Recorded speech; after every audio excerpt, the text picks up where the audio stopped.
Mrs Oberoi के 4 बेटे वरुण, सिद्धार्थ, देव और अखिल थे। वो चारों अलग अलग मल्टीनेशनल कंपनी में मैनेजर की पोस्ट पर थे। मिसेज ओब्रॉय ने नौकरानी के काम के लिए किसी को बुलाया था।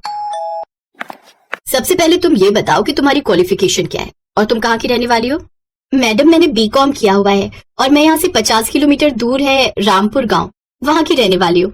इतना सुनते ही मिसेज ओब्रॉय का पारा हाई हो गया। वो तुरंत खड़ी हो गई और उससे बोली, निकल जा यहाँ से गवार कहीं की। मैंने अपनी टीम को बोला था कि नौकरानी शहर की होनी चाहिए, ना कि गांव की। चल भाग यहाँ से।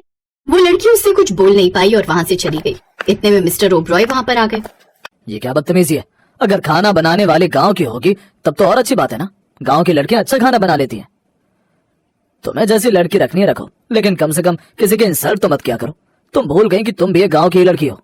मुझे अपने घर में गवार लड़की नहीं चाहिए, बस। इतने में घर की डोरबेल बजी। मिस्टर ओब्रॉय ने दरवाजा खोला, जिसे देखकर मिस्टर एंड मिसेज ओब्रॉय हैरान रह गए, क्योंकि उनके चारों बेटे शादी करके आए थे। आओ आओ बेटा, मैं तुम लोगों का ही इंतजार कर रही थी। अच्छा हुआ तुम लोगों ने बेंगलुरु में ही शादी कर ली। मिस्टर और मिसेज ओब्रॉय ने अपनी बहुओं का गृह प्रवेश कराया और अंदर ले आई।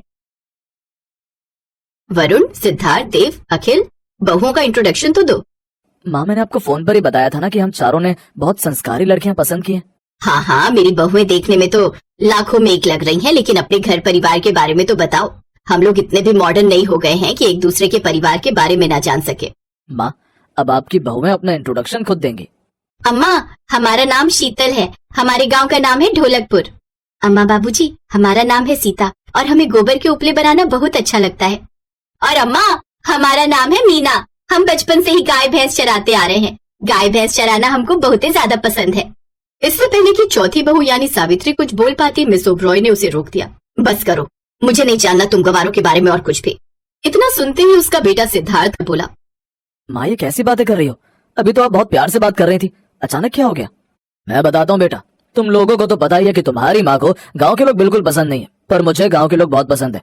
इसीलिए तुम लोगों के इस फैसले से मैं बहुत खुश हूँ। I am proud of you. आज जितनी शिद्दत से गांव की लड़कियां प्रेम करती हैं, उतना शहर की लड़कियां नहीं करती। हम बाहर रहकर सब कुछ देख चुके हैं, इसीलिए इन्हें पसंद किया हमने, और हमने आपसे पूछकर ही शादी की, बिना पूछे नहीं की। पर तुम लोगों ने ये तो नहीं बताया था ना कि ये लड़कियां गवार है। क्या गवार गवार लगा रखा है तुमने? ये लड़कियां पढ़ी लिखी संस्कारी हैं। तुम क्या चाहती हो कि हमारे बेटे इन्हें तलाक दे दे और हमारी समाज में बदनामी हो?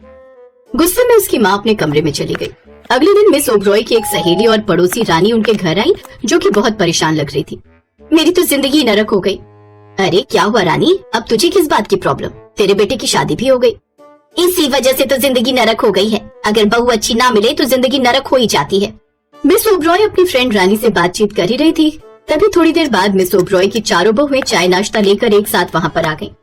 नमस्ते आंटी, पहले आप लोग चाय नाश्ता कर लीजिए, बाकी बातें बाद में कीजिएगा, क्योंकि हमारे देश के संस्कार हैं कि हमारे घर में जो भी मेहमान आए पहले जलपान करें, उसके बाद बातें। जीती रहो बहू। मिस ओब्रॉय, आपकी किस्मत तो बहुत अच्छी है, आपको तो बहुत संस्कारी बहुएं मिली हैं। इससे पहले कि मिस ओब्रॉय अपनी बहुओं की बुराई कर पाती, उतने में रानी की बहू शॉर्ट्स पहनकर अपनी सहेलियों के साथ उनके घर में घुस आई। सासू माँ, आप यहाँ गप्पे लड़ा रही हो? मैंने आपको बताया था ना कि मुझे अपनी सहेलियों के साथ पार्टी में जाना है। चुपचाप अपने घर में बैठिए, घर पर कोई नहीं है। बहू तुम जाओ, मैं आती हूँ। ठीक है, मैं तो जा रही हूँ, घर का दरवाजा खुला पड़ा है, घर में चोर घुस जाए तो मुझे मत कहना। रानी बिना चाय नाश्ता किए वहाँ से उठकर अपने घर चली गई। देखा तुमने, रानी की बहू गवार नहीं है, वो शहर की है, पर वो कितना रिस्पेक्ट देती है अपने घर वालों को, वो तुमने देख ही लिया। पिताजी, बहू चाहे शहर की हो या गांव की, कोई फर्क नहीं पड़ता है। कभी कभी गांव की बहू में भी बदतमीज निकल जाती है, तो कभी कभी शहर की बहू में भी बदतमीज निकल जाती है। मिसेस ओब्रॉय मुंह बनाकर अपने कमरे में चली गई। शाम के वक्त चारों बहुएं बालकनी में खड़ी होकर बाहर का नजारा देख रही थी। बहनों देखो ना, कितनी ऊंची ऊंची बिल्डिंग बनी हुई है, पर बाहर कोई नहीं दिखाई दे रहा। शहर में सब लोग घर के अंदर ही रहते हैं, खुले आसमान के नीचे कोई नहीं दिखाई देता। दिखाई तो दे रहा है, वो देखो ना, सांड घूम रहा है बाहर। हाँ, शहरों में जानवर आजाद घूमते हैं और इंसान घरों में जेल की तरह बंद रहता है। तभी उन चारों की नजर रानी की बहू पर गई। उसकी सहेलियां उसे छोड़कर चली गई। वो नशे में लग रही थी, तभी एक सांड ने उसे दौड़ा दिया। ये चारों बहुएं भागकर नीचे गई। सीता बीच में आ गई और सांड के माथे पर प्यार से हाथ रखा और वो सांड वहाँ से चला गया। थैंक यू सो मच, आपने मेरी जान बचा ली, वरना ये सांड उठाकर अभी मुझे पटक देता। इतने में वहाँ पर चिंकी की सास रानी और मिसेज ओब्रॉय भी आ गई। चुप चुप जियो बहू, लेकिन मुझे एक बात समझ में नहीं आ रही। बीच में तू आ गई, लेकिन तुम चारों को सांड ने कुछ नहीं किया। माँ जी, हम चारों लोग जानवरों के साथ ही पले बढ़े हैं। हमें अच्छी तरह से पता है कि जानवरों का मूड कब खराब होता है और उनका मूड कैसे सही किया जा सकता है। बस प्रेम से हाथ रखो बिना डरे और वो चले जाते हैं। खैर, धीरे धीरे सभी मोहल्ले वाले बाहर आ गए। सभी ने उन चारों बहुओं की खूब तारीफ की।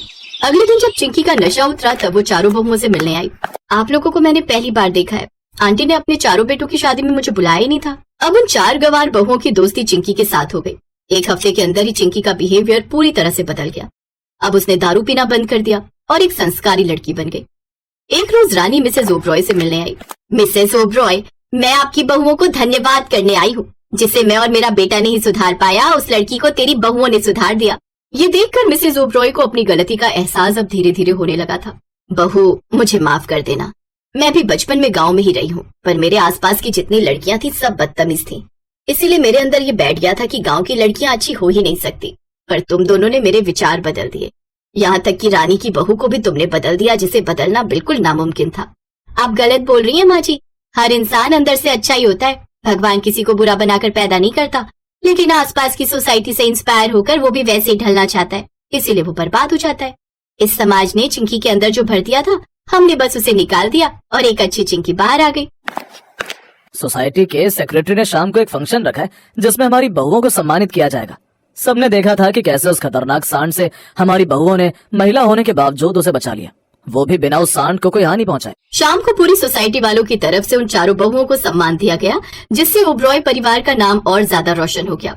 आज के बाद मिस्टर ओबरॉय की चारों बहुओं की दोस्ती सोसाइटी की हर लड़की के साथ होनी चाहिए, ताकि सभी के अंदर सोया हुआ संस्कार वापस आ सके। इस तरह से मिसेस ओबरॉय की गलतफहमी खत्म हो गई कि गांव की लड़कियां गंवार ही होती हैं। इसके बाद चारों बहुएं बहुत ही प्रेम के साथ अपने परिवार के साथ और पूरी सोसाइटी के साथ रहने लगी।